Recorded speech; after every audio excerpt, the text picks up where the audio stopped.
Good morning. Welcome to the 2024 Green Party annual national meeting and presidential nominating convention. The convention with the nomination actually takes place tomorrow, Saturday, August 17th, and it begins at noon. So there are some upcoming press conferences, including two more today. At 11 a.m., there will be a press conference featuring Green candidates running for the U.S. House and U.S. Senate. And then at 1 p.m. today, there'll be a press conference with Green office holders. In other words, Greens who hold elected office. All press conferences are being recorded and posted on the Green Party's YouTube channel, which is called Green Party Videos. As I said, the convention tomorrow begins at noon. It'll be broadcast in English on the Green Party's YouTube channel and also our Facebook page. The Facebook page address is facebook.com/greenpartyus. And we are also streaming the convention tomorrow in Spanish and Arabic. And for complete information about the convention, you can visit gp.org/2024_ANM. And you can also check gp.org for updates and links. And also check out our Twitter page at Green Party US. And now we're going to begin a press conference featuring Green candidates running for state and local elections this year. And we'll begin right now with Eddie Espinoza, who's running for Texas Railroad Commissioner. Eddie? Yeah, good morning, everyone, and thank you for hosting this, Scott. And I hope everybody's having a good start to the Friday. My name is Eddie Espinoza, and I am the Green Party nominee for Texas Railroad Commissioner. Now, the commission that is led by three elected officials, and the three elected officials right now are doing the work of the fossil fuel industry. So right now in Texas, whatever the fossil fuel industry wants, the fossil fuel industry gets. So we're trying to take one seat so that we can give regulatory control of the oil and gas industry to environmental groups as well as climate scientists. I just wanted to give a quick fact. Right now in Texas, there are about 450,000 oil and gas wells, and we only have 187 inspectors. So if you do the math, it comes out to 2,500 wells per inspector. So here in Texas, because of the amount of oil and gas wells that the commission oversees, this is one of the most important environmental races in the country, and dare I say, the globe. Now, right now in West Texas, we have a situation where Texas has allowed so much wastewater injection into the surface that this wastewater injection is starting to bubble up. And as we speak, we have three aquifers that are being contaminated with this toxic oil and gas fluid. And also the Pecos River out in West Texas may be that pollution might be getting into the Pecos River. Now we really need to get a handle on this, not only as a state but as a country, because some of these wells that were plugged back in, let's say, the 1950s or the 1960s or older, these plugs are starting to go bad. And some of these oil and gas wells are close to fresh water sources. So the last thing we want to do is contaminate our fresh water sources, especially right now that a lot of us are in the middle of a drought or in a water scarcity situation. So we know what needs to be done on the commission. We just need the right people with the right policy and the right vision to take hold of the railroad commission. Now it's a challenge for the Green Party to take this seat because we don't have the political infrastructure here in Texas, and we don't have the funding that the two corporate parties have. So here in Texas, we're running to put the best ideas, the best policies on the ballot, so that we can begin the process of preparing our civil infrastructure for global warming challenges that are already here. And basically, like I've mentioned a couple of times to other people that I've talked to, is if planet Earth could vote, no doubt she would vote for the Green Party and for Eddie Espinosa for Texas Railroad Commissioner. The Green Party supports a ban on fracking. The other two the Republicans and the Democrats don't. We want to ban the export of liquefied natural gas from Texas to other countries around the world because we cannot afford to release any more carbon into the atmosphere. So I want to mention again that we are the only ones calling for a ban on fracking, and we're the only party, and I'm the only candidate that is calling for a ban on the export of LNG terminals.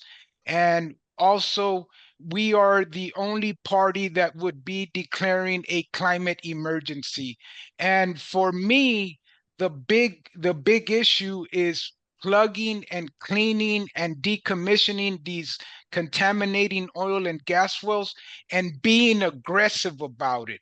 Uh, Instead of being on the defensive where, there's a well that is releasing toxic fluid and it's unchecked. What happens if you have lakes that develop of this toxic fluid? Like you have hydrogen sulfide out in the Permian Basin, just out in the open.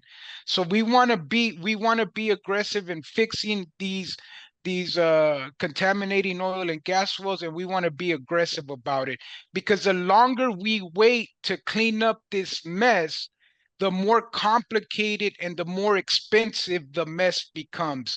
So we want Texas to stop being the number one exporter of fossil fuels on the planet, and we want to change course, and we want to be the ones to lead the country, well, the state first, the country and the entire globe to, hey, let's clean up our environmental messes and let's go ahead and start decarbonizing our economy. And we know for a fact that we can decarbonize the Texas economy in 12 years or less. We have we have solar, we have wind, we have utility scale batteries. So right now in 2024, it makes no environmental or economic sense to get your energy needs from fossil fuels. It makes zero economic sense. And we're here to put the best policy forward to help heal a warming planet. And the warming is not happening gradually. The warming is accelerating. So we really need to stop fossil fuel use. We need to stop fossil fuel extraction, and we need to move to a decarbonized economy. Thank you. Thank you, Eddie. We'll now hear from Natalie Paravicini, who is running for Secretary of State in Oregon. Good morning, and thank you for joining us. My name is Natalie Paravicini, and I'm running for Secretary of State in Oregon. The reason I'm running is the Secretary of State is in charge of elections, and one of our principal platforms in the Green Party is grassroots democracy, making it easier for people to have an impact in their elections and to run for office. In Oregon, we're going to have ranked choice voting on the ballot in 2028, but it's going to be only, and there's a huge support, so we will very likely pass, but it's only for statewide and federal elections starting in 2028. We have several localities that have implemented ranked choice voting, like Multnomah County, Portland. But as a Secretary of State, I would facilitate additional localities and local communities and counties to pass and implement ranked choice voting. Ranked choice voting is a method that increases participation and a focus on the debate from other than corporate big money voices. And another major reason why I'm running for Secretary of State in Oregon is because it took us close to 30 years to finally pass campaign finance reform in Oregon. Oregon was one of the last states without any campaign finance limits. But the only reason we have the law is because the Grassroots Honest Elections Coalition was about to put a ballot measure, which was actually an excellent measure, but would have been very much fought. And at the very last minute, legislators and big business and also large union leaders finally negotiated with us to pass campaign finance reform. But the bill has big loopholes. So I'm running to educate the public about the loopholes and to make sure that our legislative elected officials are aware that that we're continue to organize and to keep their feet to the fire. And I'm a very long time Green Party member. I'm over 25 years in the Green Party. And during this whole time, in spite of having elected Bill Clinton, Obama, or having even Kamala now, what I have seen is just an increase in the military budgets, an increase in militarization, a worsening of climate change, and a defunding of education, healthcare, infrastructure development. We have crises in housing everywhere, behavioral health, and that is because our tax monies are going to the military instead of going to productive investments in the community. And in 25 years, I have not seen any change. It's getting worse. And what I have seen getting worse, what they have really focused, what the two major parties have focused on is to make sure that the Green Party and alternative voices do not have access to the ballot, do not have a voice in the elections. We're not invited, we're not invited to the debates. We're removed from ballot lines because states are making requirements to be on the ballot more and more difficult. They have created challenges that were ridiculous and were thrown out of court, wasting our time and resources in useless arguments. I mean, the major corporate parties have done everything they can to keep us out of the ballot and to keep us out of the public discourse. But in spite of that, the Green Party is persevering because we need an alternative voice, and the Green Party is the only party that has platforms, ballot lines, and organized parties in most states. We may not be perfect, and we need people's involvement, but it is really the only viable alternative that has endured for 25 years, and that's what gives me hope. And that is why I'm running to ensure that we keep the electoral process focused on solutions that work for people and not for the very rich and the very few. So that is basically why I'm running for Secretary of State on issues on democracy and access. Thank you, Natalie. And now we'll hear from Rachel Bratton, who is running for mayor of Crystal in Minnesota. Yes, thank you. So first, a little bit about me. I have a 20-year history of fighting for progressive causes. These include clean water, clean air, the right to marry who one chooses, abolishing the moratorium on cannabis, getting corporate money out of politics, and the rights of the unhoused. My experience in Crystal's Environmental Quality Commission and my history campaigning for various causes has me uniquely positioned to win in November. I have a vision for the future of Crystal, and for our country. Our country is made up of towns and suburbs, just like Crystal. And I want to show other municipalities like ours how we can make great changes on behalf of the climate while saving or even making money. My ideas will provide solutions to both our budgetary concerns and our climate concerns, starting with efficiency measures. If we can increase efficiency in the ways we deal with road maintenance, parks planning, and trash hauling, the people of Crystal will save money. And these are also climate-friendly decisions. When our city has some money saved up after implementing efficiency measures, my vision is that we will then begin investing in local energy production.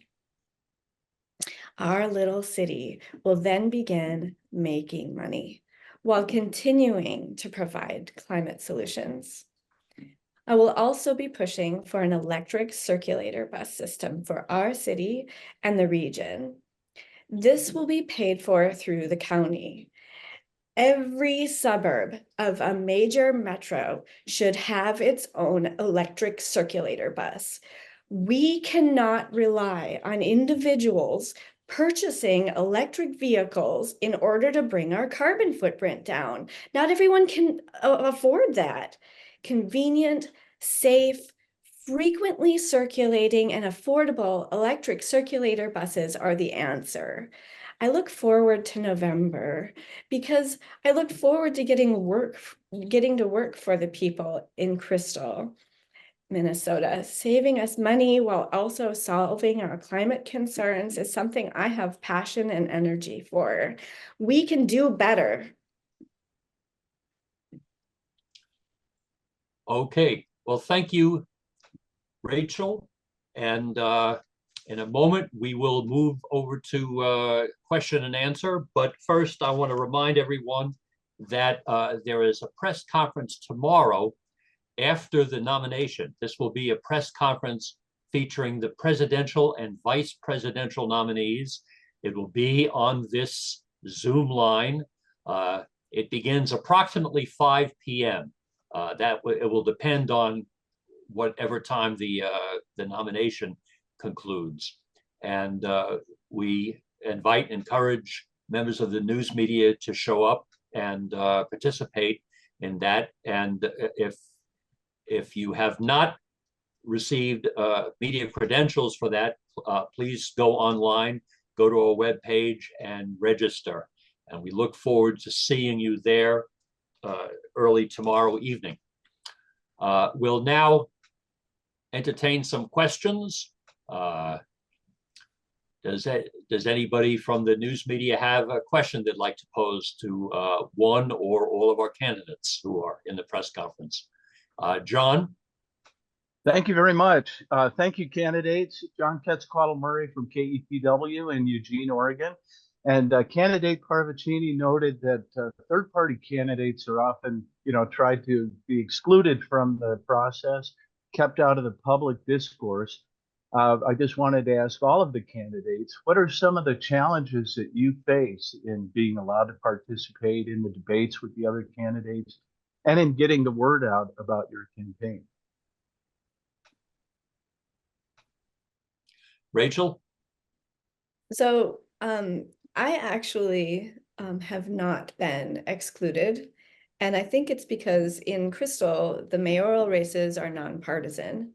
And so when I'm at the door talking with someone, a few people now and then ask me what party I represent, but it's actually pretty uncommon. And what we end up talking about are issues instead. And focusing on climate solutions and reducing spending are really things that are pretty universal in Crystal. So I'm looking forward to winning by a pretty good margin. We'll does someone else want to answer this? Over here in Texas, there's only 2 statewide races that the Green Party is participating in here in Texas. One for Dr. Jill Stein for president, and myself for Texas Railroad Commissioner. And it is a challenge to get media attention. So what we have to do is we're trying to reach out to, let's say, local radio stations, people that host shows, and trying to get in, or trying to spread word about our campaign and our party via radio stations, small town radio stations, we're trying to get trying to get opportunities to speak at universities, but it is definitely a challenge. If you don't have the connections that the Republicans and Texas Republicans and Texas Democrats have, the corporate media is not going to give us any attention. As a matter of fact, we're trying to set up a debate, and both the Republican candidate and the Democratic candidate are very arrogant. They don't respond to our requests, and they think that they're the owners of the entire world and everybody should listen to them. And, normally it would be okay, but most of the time, if not all of the time, corporate policies are not very good. So yeah, it is a challenge to try to spread news about the Green Party, but that's why we're here, and that's why we keep charging forward to let people know, like, hey, there is a third option, and this third option is anti-genocide, pro-earth, and we want to help the planet heal, as opposed to the corporate parties that want to continue war and want to continue fossil fuel extraction and use. So yeah, it is a challenge, but yeah, again, when you're defending Mother Earth, if it's a challenge, you try to do the best you can to spread the word, and do well. And not only that, pass policies that'll benefit future Americans. Because what we do right now is going to have an impact, as far as fossil fuel policy. What we do right now is going to have an impact in 10, 20, 30 years. So without a doubt, the Green Party has the best platform and the best policies to get us out of the mess that we're in right now, both at the domestic level and the foreign level. Thank you, Eddie. Any more responses to this question? Go ahead, Natalie. The debates are usually very limited. So this is something that the League of Women Voters used to sponsor, and we need to support back the League of Women Voters and independent organizations as they, to motivate them to organize again this type of debates. In Oregon, the League of Women Voters and similar organizations have provided platforms for, I have been interviewed and participated in the past. They are pretty open. The major hurdle that I see in terms of organizing a third party is the difficulty of the system itself. It's so difficult in a winner take all to get traction. People feel that they're wasting their vote, or they're wasting their time, or wasting their resources, because they see that the mountain is so high, the hurdles are so high. And I think that the biggest difficulty within the party is that it is a grassroots party. We are your neighbor. And so most of us actually work and have to work pretty hard to make ends meet. So it's really very difficult to organize a volunteer-based party. I think that a lot of the hurdles that we face, not only are they structural from the system, but they're also internal in terms of how do we organize effectively internally and bring people along. And it's very difficult when you also have to work and have a family. Thank you, Natalie. We have another question for the candidates. I could ask another, but I'll yield if there's someone else who has one. Go ahead, John. Well, Eddie and Rachel both mentioned environmental issues as being key in their races, and Natalie talked about a recent sort of win with campaign finance reform in Oregon, given that, the Green Party has fewer numbers than the other two major parties.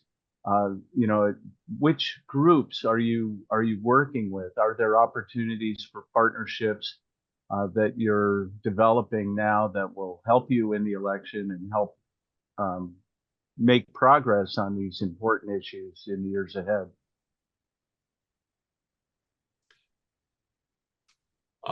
Did I see someone's hand? Rachel, you want to go? You're muted.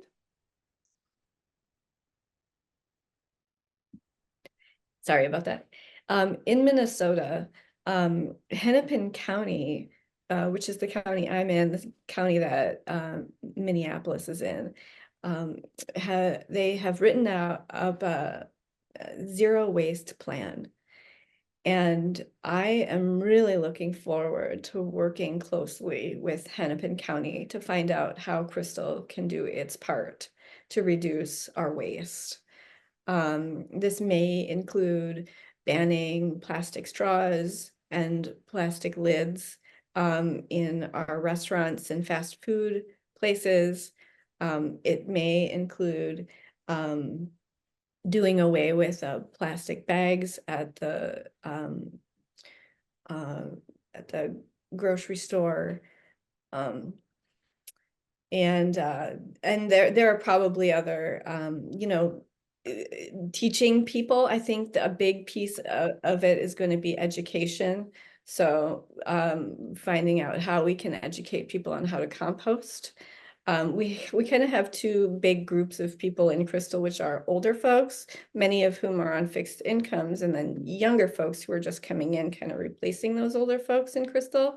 And they often have little kids, and these people aren't unfamiliar with composting, as much. But it's these older folks that we still have that, it takes a gentle hand, of course. Yeah. So it's tricky, but I definitely want to look into if Hennepin County has ideas or places to point for how to get folks composting. Because compost, organics waste is about a third of our waste. So that's a big chunk right there. So if we can get people composting, we can move the needle towards zero waste. So Someone else I want to wanted answer to. this? Oh, go ahead, Eddie.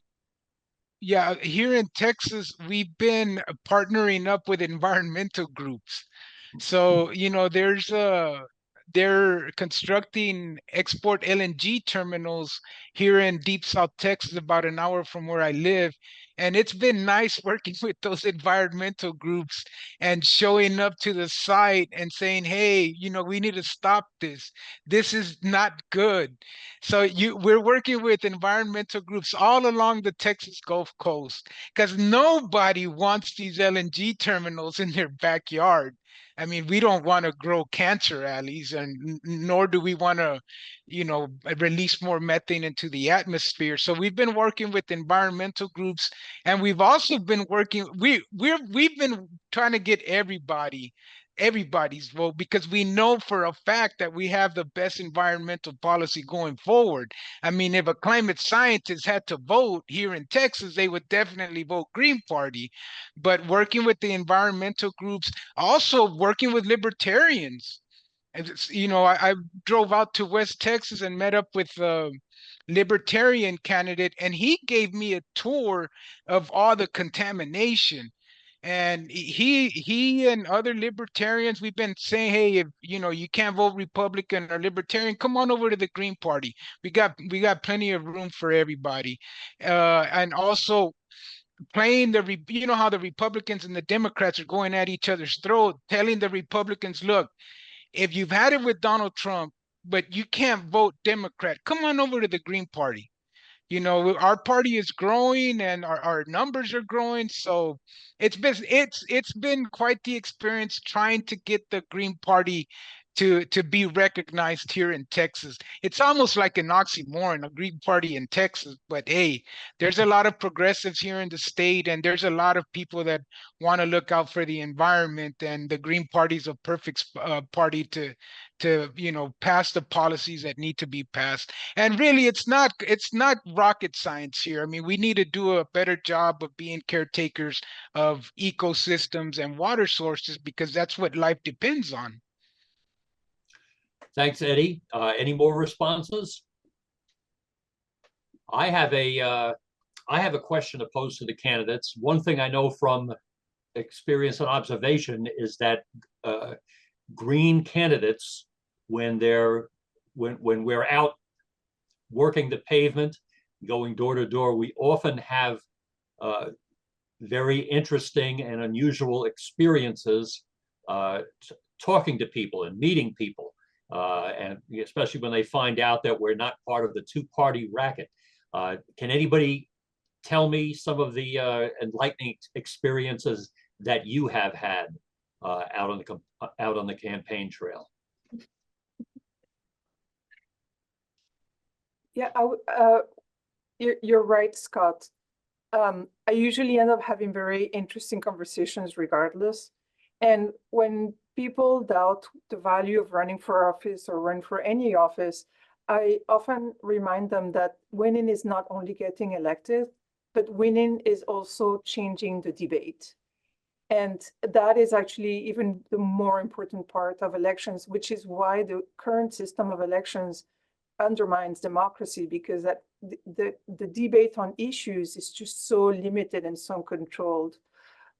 So that's a huge reason why I'm running, is to change the debate, to plant the seeds and to reach out to people. And running for office is the biggest, best platform to get your ideas out, which is why it's been so fought by the corporate parties. And they have been very effective at that. Not very effective at curbing climate change, but they're very effective at keeping democracy very limited. And that is something that resonates with pretty much everyone. Someone else? Yeah, I wanted to kind of follow up on what Natalie commented on. But yeah, the reason I'm able to do this race for Texas Railroad Commission, because I'm a retired teacher. So I have time to do this. Most Americans are too busy working, trying to make ends meet, and it's very hard for people to get involved into politics. It's quite the challenge. Even to get the candidates to run for office is a challenge, because we're all doing this as volunteers. So there's no, you know, we're not getting paid for this. So it's a challenge to get people to run for office.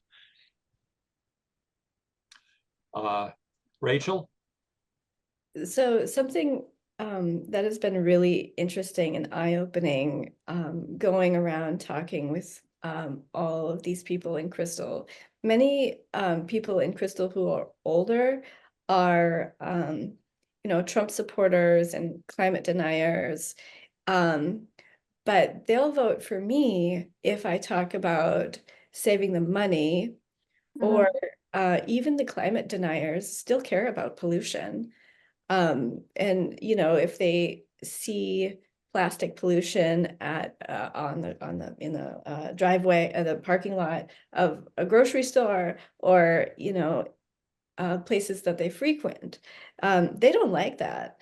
And so talking about some other kind of issues that relate to them. And these people, actually, some of them have my sign in their yard. Even though, you know, there's some things that we disagree on, we can still find common ground. Yeah. Yeah, I wanted to second what Rachel mentions. When I campaign on the Green Party ticket, because I campaign for races too. When I campaign for the Green Party ticket, I often talk about money, where our money is invested, where it's going, what it's doing. And that is something that crosses, crosses party lines. Because I used to campaign in Texas. I used to live in Texas, and I had the best success in the most conservative areas of Texas, because one of the things that I used to say is, it makes more sense to spend $5,000 in early intervention in a family than $40,000 to keep a kid in prison for a year. And that makes sense regardless. So when you start talking to people about a common sense policies, the money, where the money is going, how it's invested, how we can make a much more efficient and effective economy that works for people, it crosses party lines. Thank you, Natalie.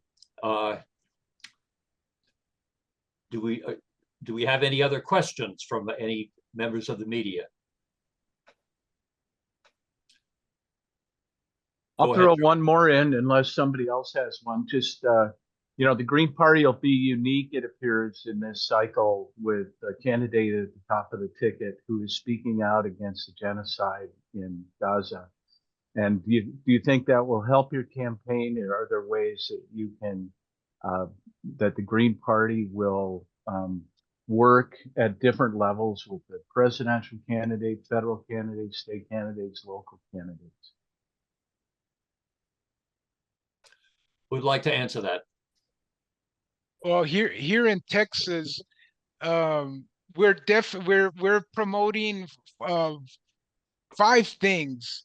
Number one, we want to spread the word about Dr. Stein wanting to end the American empire and bring those resources that we have out, that we're spending, you know, the resources that we're spending on 700 foreign bases, bringing that money to the homeland and investing in our civil infrastructure. Another thing is I'm promoting my campaign. And then number 3, we're also discussing climate science, because a lot of people have not, I would say most Americans haven't been following climate or global warming news. So we're trying to spread the message about that. And we're also here in Texas, because only half of our citizens vote, we're trying to spread the word about the importance of voting. So yeah, right now in Texas, we're, you know, it's myself, Dr. Stein, and the Green Party. And, you know, talking about our platform and our policies. Would someone else like to address this question? Oh, and I just wanted to mention go ahead. one other thing. Yeah, it's been disappointing and frustrating with Texas Democrats and Texas Republicans who don't even bring up the issue of Gaza. And you know, I mean, I have friends that are in the Democratic Party, and it's been very sad to see them go down the path that they're going down, where just listen to Washington, D.C.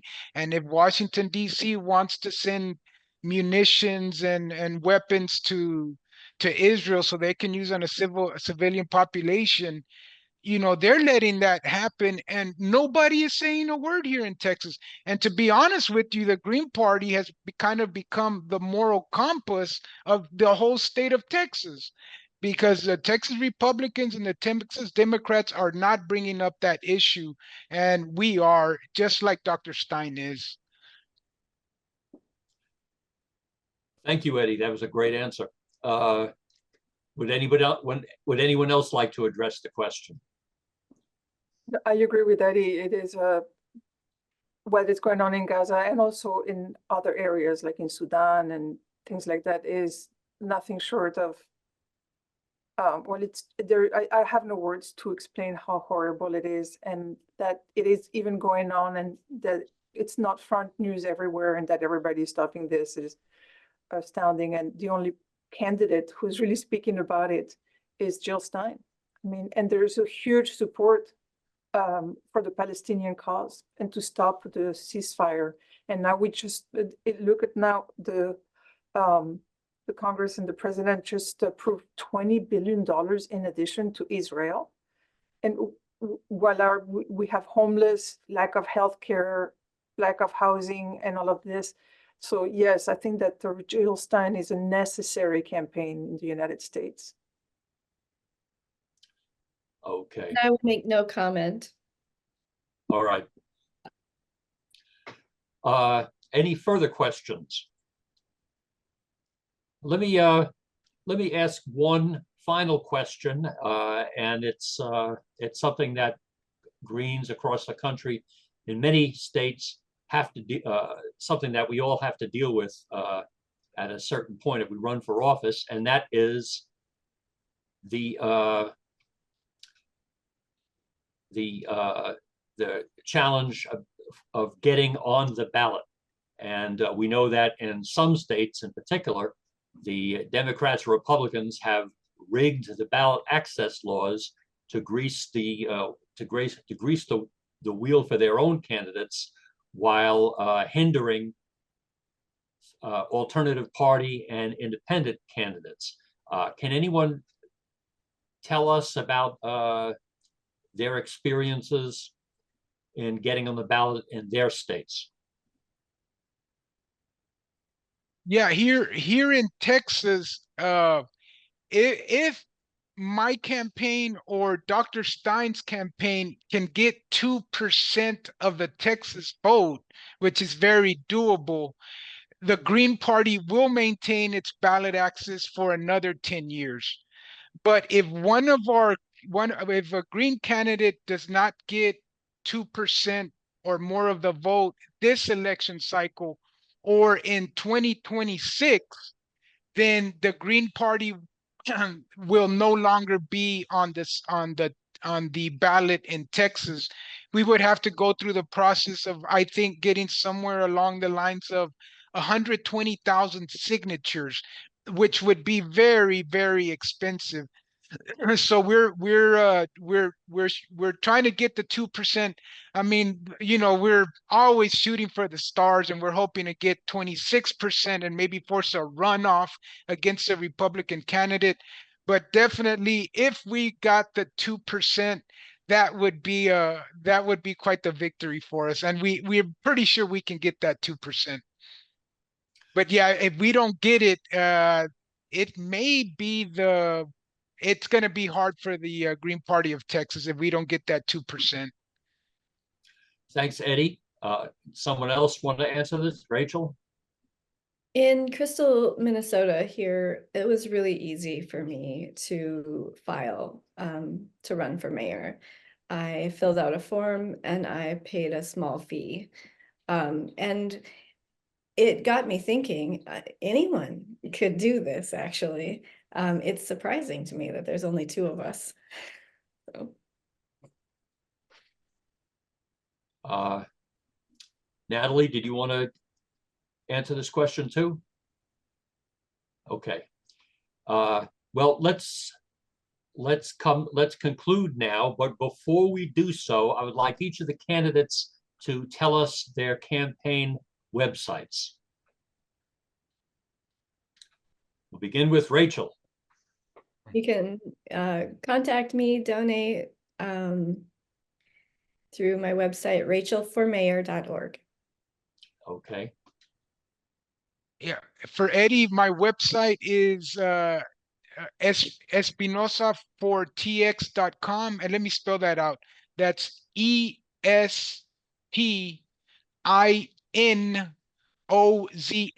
the number 4, tx.com.